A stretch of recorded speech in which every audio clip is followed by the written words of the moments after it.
Today I'd like to speak about a very nice study in JAAD International titled Alopecia Areata and Cardiovascular Comorbidities, a cross-sectional analysis of the All of Us research program, published by last author Kristen Losico.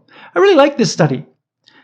The All of Us research database is a database in the US which is open to investigators of broad backgrounds, and it's really formed an important framework to ask a lot of important questions. And the question here is alopecia areata associated with increased cardiovascular risk or not? There is a lot of controversy around this subject, and I'll review some of this today. We really don't have a great feel. Is alopecia areata associated with an increased risk of cardiovascular disease or not? Some studies in the past, including very nice studies, have suggested absolutely it is.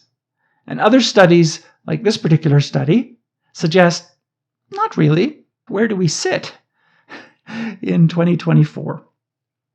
Well, alopecia areata, as you know, is an autoimmune disease. Affects about 2% of the population. And there's a lot of controversy about, is there truly an increased risk of heart disease? And a multitude of studies have looked at this question. Some studies suggesting, yes, there's an increased risk of inflammation. There's an increased risk of changes in how blood vessels respond to stress. There's an increased risk of inflammatory markers associated with cardiovascular disease. A very nice study in 2021 by Connick and colleagues, titled Prevalence of Cardiac and Metabolic Diseases Among Patients with Alopecia Areata, really highlighted that, wow, there is an increased risk of cardiovascular disease in alopecia areata. This study by Connick and colleagues is one that, really can't be passed by too lightly. They looked at a large database, the Exploris electronic database, which has electronic records from over 50 million patients across the US. They compared 33,000 patients with alopecia areata to 57 million controls. So a very well thought out study. And they looked at the prevalence of a variety of diseases. And what did they find? Well, they found that patients with alopecia areata had an increased risk of a whole host of cardiovascular diseases, including hypertension, diabetes, hyperlipidemia, coronary artery disease, atrial fibrillation, and stroke. And that study from 2021 was one of our top 20 studies of 2021. I love that study. I think it's a really important study that sits there on the shelves, cannot be ignored. But then we had other studies like this study by Lee and colleagues. Alopecia areata is not a risk factor for heart disease, a 10-year retrospective cohort study. So a study that challenges the Connick study that suggests that, no, alopecia areata is not a risk factor for heart disease. And so the study by Lee and colleagues looked at 3,770 cases of alopecia areata and compared data to 18,850 age, sex, and income level matched controls who didn't have alopecia areata. And they found there's not a higher risk of heart failure, angina, myocardial infarction. There was no significant increase overall in heart disease in patients with alopecia areata compared to controls in that Lee et al. Study of 2021. So conflicting data. Wonderful study by Connick et al. Wonderful study by Lee et al. What are we supposed to make of this data? Well, when we have challenging data like this, time will tell, ultimately, as more and more investigators study these relationships. And I've been following this data for quite some time, because an important question in our literature is, if we're going to give JAK inhibitors to patients with alopecia areata, and we're still wondering, do JAK inhibitors increase the risk of heart disease or not? They may in rheumatoid arthritis patients, but do they increase the risk of cardiovascular disease in alopecia areata patients or not? Then clearly we need to know at baseline, are patients with alopecia areata at increased risk for these diseases or not? And some studies like Connick suggest yes.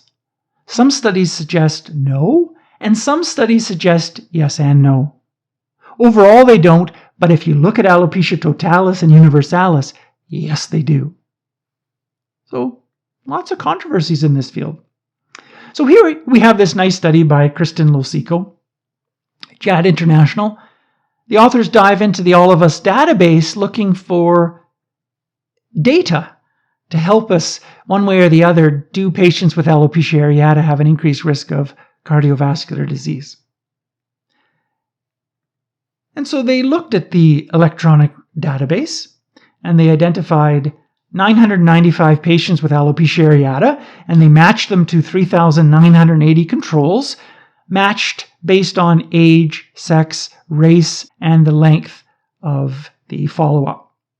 And they collected all sorts of data related to cardiovascular risk factors. 74.4% of patients in this study with alopecia areata were female. The average age was 56.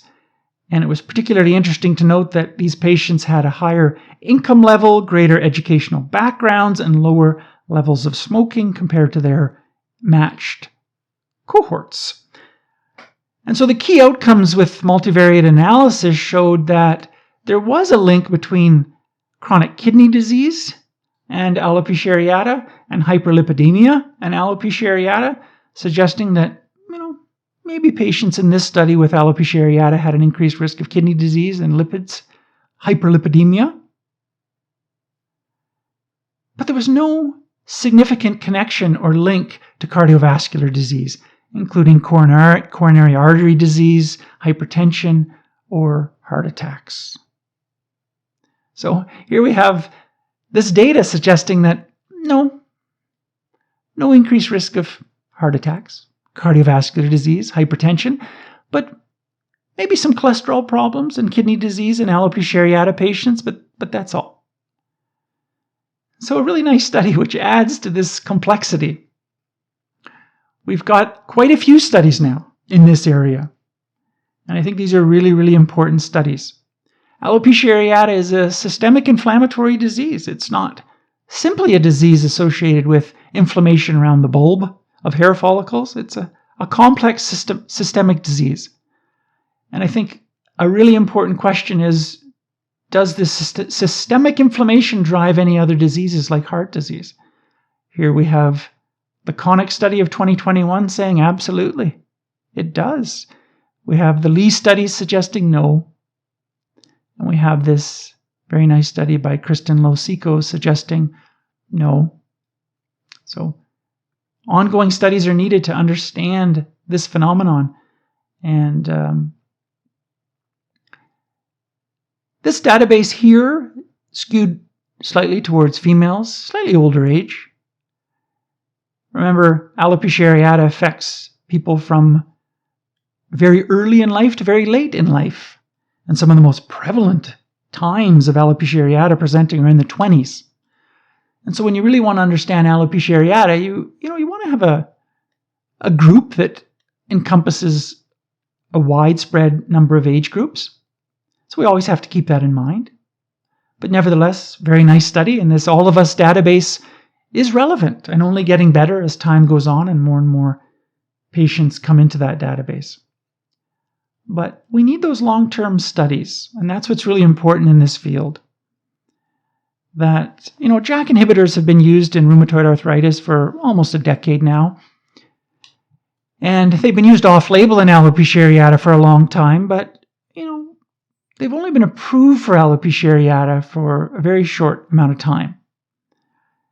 And so an important question is, if you use a JAK inhibitor for 24 years, do you get an increased risk of heart disease, cancer, blood clots, etc.? And the answer is, we don't have that long-term data.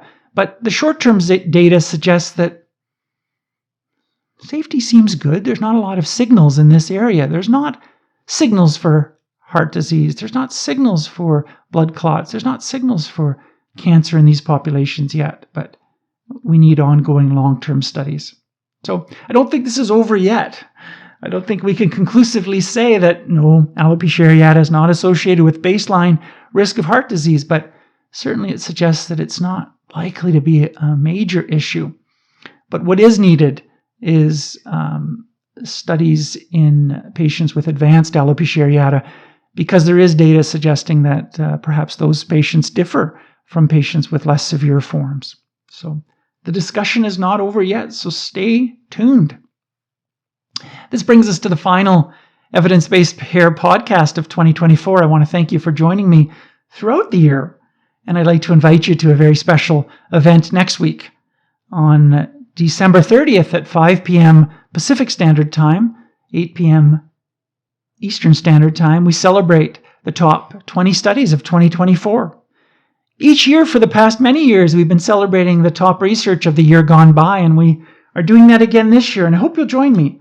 You need to sign up via Zoom on the website, so look on the Donovan Medical website or the Donovan Hair Academy website and sign up. You can look under the educational tab on the Donovan Medical website, or if you can't find it, just Google top 20 studies of 2024 and you'll come to the sign up page for the Zoom webinar. But if you can't make it, this will be posted at a later date on YouTube, as we do every year, making it free for everybody.